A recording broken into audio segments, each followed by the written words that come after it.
All right, so should the U.S. overhaul its policy on Syria based on what you just saw? A new bill has been introduced in Congress that would make it illegal for the U.S. to arm or assist the extremist groups in any way. The bill's author is Democratic Congresswoman Tulsi Gabbard. She claims U.S.-backed rebel groups in Syria are assisting terror groups like al-Qaeda, and they're using our money to do it. Congresswoman Gabbard joins us now. Congresswoman, always a pleasure to have you on the show. Thanks, Chris. Aloha. Have not had the chance to speak to you since you met with President-elect's transition team. Of course, these decisions will be in his hands once he assumes office in just a few weeks. What is your feeling about the direction our policy will take?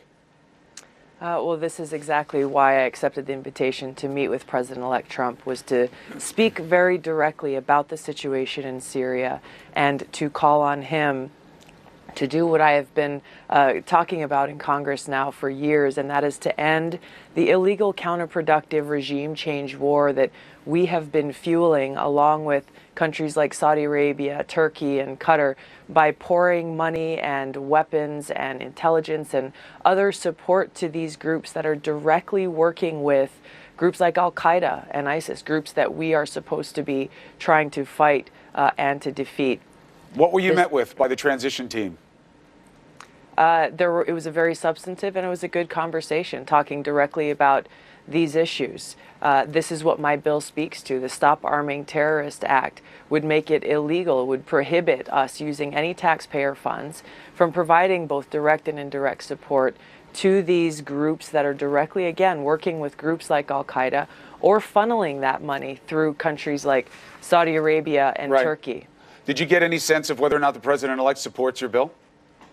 Well, if you look at the statements that he has made, even just in the last few days, about ending our interventionist war policies, my hope is that this administration, that this will be an area that we can agree on, that we can take immediate action to, again, stop providing this funding, stop providing this support, stop this interventionist, counterproductive regime change war, because that is what is critical to be able to address the humanitarian crisis that is on the ground there. We have to provide aid, we have to provide support to these people who've gone through such suffering and such trauma, but first we must address the cause of this crisis. Well, so how do you address the understanding that the regime, and maybe with the help of Russia, they are the ones responsible for what we're seeing on the ground in terms of the humanitarian crisis, and your bill would stop American support from the groups that are fighting against the regime and the Russians?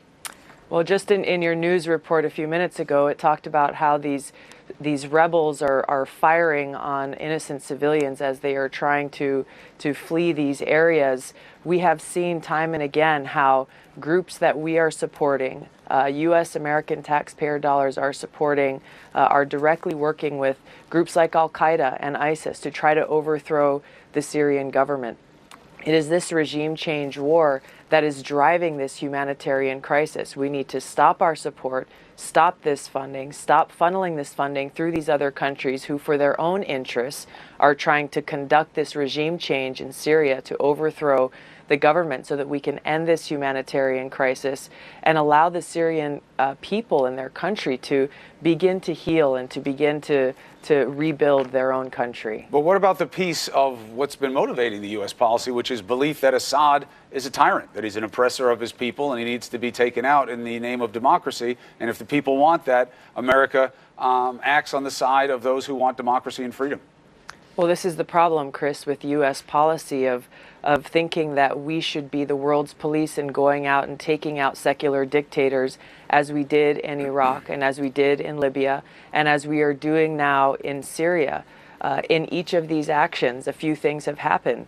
One is the people on the ground there, their lives have gotten worse. Human suffering has increased. There has been more loss of life. We've seen more countries fail, and we've seen our enemy, terrorist groups like al-Qaeda and ISIS, grow stronger in the process.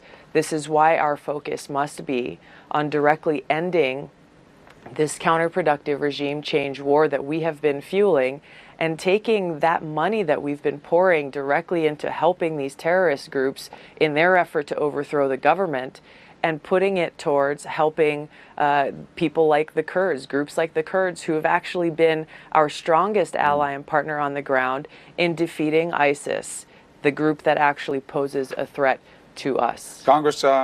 Congressman Tulsi Gabbard, thank you very much. This is an important conversation. It's a complex conversation. Let us know what the future of the bill is. We'll stay on the story. Thank you.